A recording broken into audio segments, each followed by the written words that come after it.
میرے رسول پاک صلی اللہ علیہ وسلم کا ایک فرمان ہے مصنف عبد الرزاق میں، یہ حدیث آپ نے آج یاد رکھنی ہے۔ نبی پاک صلی اللہ علیہ وسلم نے فرمایا کسی آدمی کے نماز اور روزے سے متاثر نہ ہونا، پہلے دیکھ لینا کہ وہ امانت دار ہے کہ نہیں۔ کسی کے نماز روزے سے متاثر نہیں ہونا، پہلے دیکھ لینا کہ دیانت دار ہے کہ دیکھنا لوگوں کی جیبوں پہ کتنی نظریں ڈالتا ہے۔ فرمایا بہت سارے نماز روزے والے دھوکے بازی کرتے ہیں، دیانتی نہ کریں، اپنے عہدے کا پاس رکھیں، اپنے منصب کا خیال رکھیں۔ عہدہ جس جگہ آپ موجود ہیں آپ کی ذمہ داری ہے۔ میرے رسول پاک صلی اللہ علیہ وسلم نے فرمایا ہر بندہ تم میں سے نگران ہے، اور جو اس کی رعایا ہے اس کے بارے میں اس نے جواب دینا ہے۔ کبھی بھی بددیانتی نہ کریں۔ ہم لوگوں کا پہلے اعتماد حاصل کرتے ہیں، پھر اس اعتماد کو ٹھیس پہنچاتے ہیں۔ اس کا نقصان پتہ کیا ہوتا ہے؟ دنیا میں سب سے کمزور شخص وہ ہوتا ہے جس پر کوئی اعتبار نہیں کرتا۔ جس کا اعتماد ضائع ہو جائے وہ آدمی بکھر جاتا ہے۔ کبھی بھی دھوکہ دہی کی پالیسی نہ بنائیں۔ ہم لوگوں سے مفادات لینے کے لیے اپنے رویے میٹھے کرتے ہیں، اور جب کام نکل جاتا ہے پھر ہمارے رویے بدل جاتے ہیں۔ یہ دھوکہ ہے، یہ بددیانتی ہے، اس کو اللہ رسول نے پسند نہیں کیا۔ میرے نبی پاک علیہ السلام نے فرمایا جس میں تین باتیں پائی جائیں وہ تو منافق ہے۔ اگرچہ علماء کہتے ہیں یہاں منافق اعتقادی مراد نہیں، منافق عملی مراد ہے، لیکن حضور نے فرمایا منافق ہے۔ یا رسول اللہ کون؟ فرمایا وہ بندہ جب بات کرے تو جھوٹ بولے، جب وعدہ کرے تو مخالفت کرے، جب امانت رکھی جائے تو بددیانتی کرے، یہ تو بندہ منافق ہے۔ حضرت ابو نور علیہ رحمہ نے لکھا ہے، فرماتے ہیں محمود غزنوی کا دور تھا تو ایک آدمی محمود غزنوی کے پاس نا اپنا کیس لے کے آیا، مدعی بن کے آیا۔ اس نے کہا بادشاہ میرا کیس بڑا نرالا ہے۔ بادشاہ سلامت نے کہا وہ کس طرح؟ کہنے لگا یہ میرے پاس ایک تھیلی ہے، میں نہ سفر پہ جانے لگا تو یہ تھیلی پوری ہیروں کی بھری ہوئی تھی۔ فلاں علاقے کے جو قاضی صاحب ہے نا، میں جاتی دفعہ میں کہیں سفر پہ جا رہا تھا تو میں ان کے پاس چھوڑ گیا کہ راستہ لمبا ہے، کہیں کوئی مجھ سے چھین نہ لے، ہیروں کی بھری ہوئی تھی۔ کچھ دنوں کے بعد میں واپس آیا ہوں، قاضی صاحب نے مجھے تھیلی واپس کی ہے تو اس میں ہیروں کی بجائے کھوٹے سکے نکلے ہیں۔ اب میں نے قاضی صاحب سے کہا ہے تو قاضی صاحب تو میرے گریبان تک آتے ہیں، وہ کہتے ہیں بتا کہیں سے پھٹی ہے، کھلی ہے؟ وہ جس طرح ٹانکے لگا کے تو نے سی تھی اسی طرح لگے ہوئے ہیں کہ نہیں؟ تو حضور لگے بھی بالکل اسی طرح ہے، نہ پھٹی ہے نہ کھلی ہے۔ اب میں لٹ گیا ہوں، میری کل عمر کی کمائی ضائع ہو گئی، کھوٹے سکے کہاں اور ہیرے کہاں؟ تو مہربانی کریں، اور آپ کی بارگاہ میں اللہ رسول کے نام پر حلف دیتا ہوں کہ میں ہوں بالکل سچا۔ محمود غزنوی کہنے لگے تو جا، تھیلی چھوڑ جا، اور جب میں تجھے بلاؤں گا پھر دوبارہ آنا۔ وہ شخص چلا گیا۔ محمود غزنوی اٹھے، دربار برخاست کیا، لوگوں سے کہنے لگے چلے جاؤ میں 3 دن کے لیے سیر کرنے جا رہا ہوں، 3 دن کے بعد لوٹوں گا۔ اکیلے جب رہ گئے نا محمود دربار میں تو محبوب نے چھری منگائی۔ وہ جس تخت پہ بیٹھتے تھے وہاں گدا بچھا ہوا تھا، یہ گدا پڑا ہے نا، وہ گدا بچھا ہوا تھا۔ محمود نے چھری کے ساتھ اس کو پھاڑ ڈالا اور چھری جیب میں رکھی نکل گئے۔ کہنے لگے میرے بعد کوئی میرے دربار والے احاطے میں داخل نہ ہو۔ محمود چلے گئے۔ اب وہ صفائی کرنے والا جب آیا نا، اس نے آ کے دیکھا تو گدا تو پھٹا ہوا ہے۔ اس نے شور ڈال دیا، پہرے دار بھی آ گئے، فلاں صاحب بھی آ گئے، فلاں صاحب۔ اس نے کہا او خدا کے بندو، اس کا گدا پھٹ گیا ہے، وہ تو مار ڈالے گا۔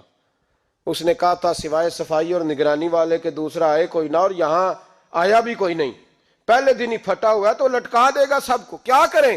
شور ہو گیا، سارے دربار کے ملازمین اکٹھے ہو گئے۔ ایک بندہ بولا، کہنے لگا فکر نہ کرو، میں کیسے بندے کو جانتا ہوں، اس طرح سیے گا کہ جس نے پھاڑا ہوگا اسے بھی پتہ نہیں چلے گا کہاں سے پھٹا تھا، ایسا بہترین رفو کرے گا کہ پتہ بھی۔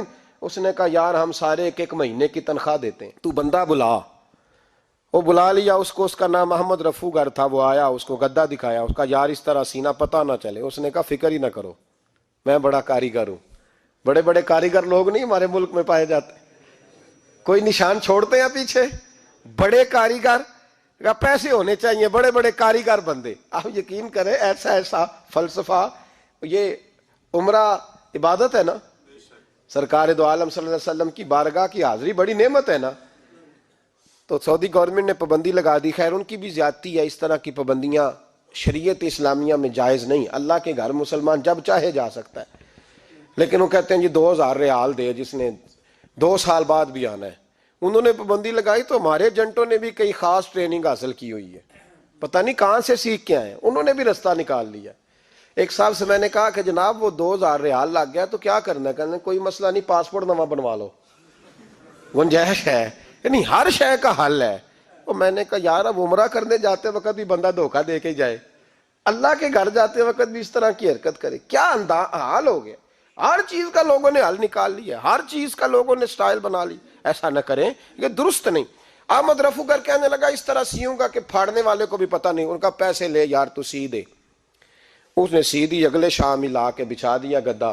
تیسرے دن بادشاہ سلامت آئے، آ کے پہلی نظر گدے پہ ڈالی، اس نے بلایا سب ملازمین کو، کہا کس نے سیا ہے؟ کہا جناب کیا ہوا؟ کہا یہ پھٹا ہوا تھا۔ کس نے؟ کہا نہیں پھٹا ہی نہیں۔ وہ کہنے لگے بنو بات، میں خود پھاڑ کے گیا تھا، تو بتاؤ صحیح سیا کس نے ہے؟ کہا جناب آپ پھاڑ کے گئے تھے تو بتایا کیوں نہیں؟ فرمانے لگے اسی لیے تو بتایا نہیں تھا کہ تم خود تحقیق کر لو، بلاؤ بتاؤ سیا کس نے۔ تو بلا لیا، احمد رفو گر آ گیا۔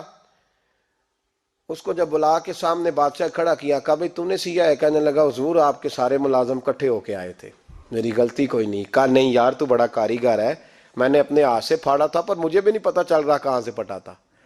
اچھا یہ بتا یہ تھیلی جو ہے یہ بھی تو نے سی تھی؟ اس نے کہا جی آپ کے خادم کا ہی کارنامہ ہے، وہ فلانے علاقے کے قاضی صاحب آئے تھے، اس میں سے ہیرے نکال کے تو کھوٹے سکے بھرے تھے، تو مجھے بھی تھوڑا سا حصہ ملا تھا۔ محمود نے سارے گواہ بھی اکٹھے کر لیے، ثبوت بھی اکٹھے کر لیے۔ پھر قاضی کو بلایا، پہلے سارے ثبوت اور گواہ کیس حل کر لیا۔ پھر ہمارے ہاں یہ حال ہوتا ہے کہ مدعی 2-3 ہفتے کے بعد خود ہی ہاتھ باندھ جاتا ہے، کہنا تسی میری جان چھڈو، مجرم پھڑو پاوے نہ پڑھو۔ وہ کہتا ہے مجھے معافی دو، میں رہا۔ ظلم ہے نا، ظلم زیادتی ہے کہ جو بیچارہ اتنے سوال مجرم سے نہیں ہوتے جتنے مدعی سے ہوتے ہیں۔ آپ یقین کریں اتنے سوالات ہوتے ہیں، بیچارہ ہف جاتا ہے۔ یہ طریقہ درست تو نہیں، ایک لٹ گیا اور دوسرا طرح طرح کے سوالوں کے جواب دیتا پھرے بیچارہ۔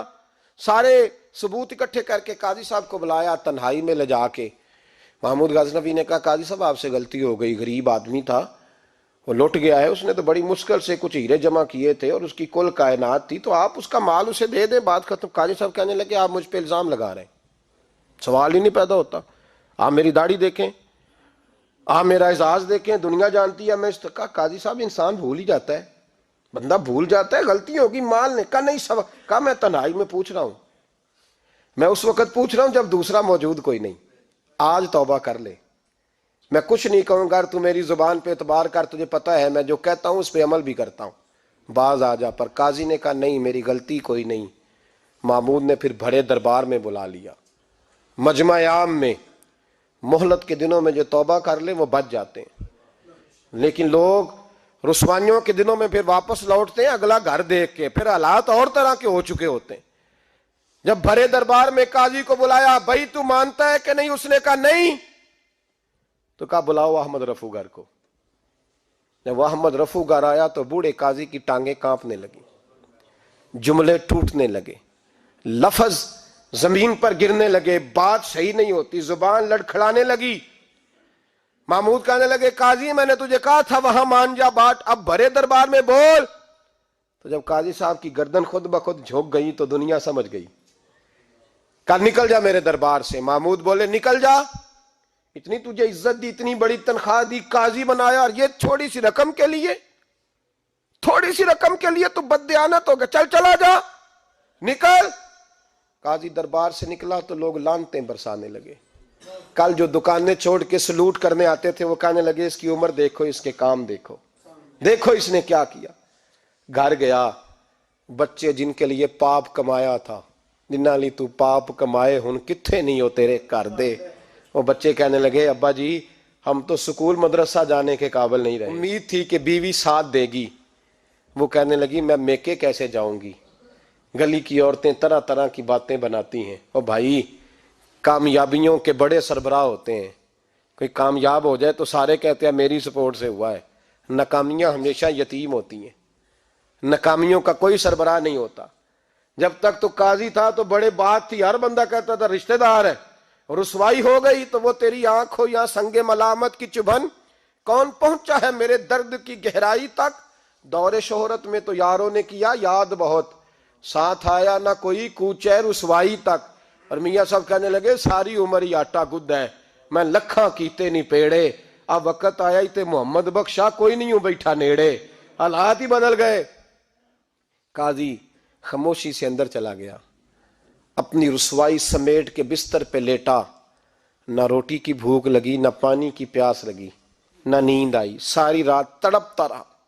سویرے گھر والوں نے دروازہ کھولا تو روح پرواز کر گئی تھی، دنیا چھوڑ گیا۔ حضرت ابو نور علیہ رحمہ بولے، فرمانے لگے یاد رکھو کبھی بددیانتی نہ کرنا، کبھی۔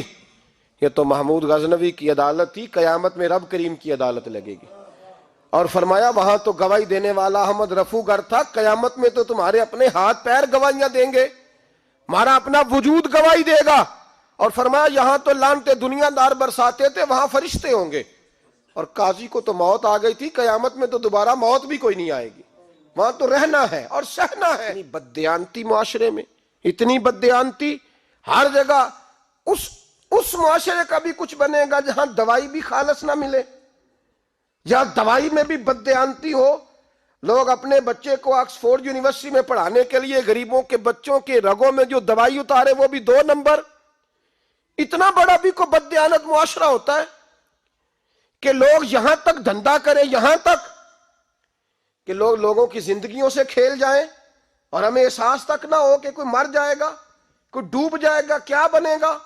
اور جس نے وہ اپنی رجسٹر کی دوائی کی، اس نے 2-4 لاکھ روپیہ لیا اور اس نے یہ نہیں سوچا کتنے انسان میری وجہ سے مریں گے۔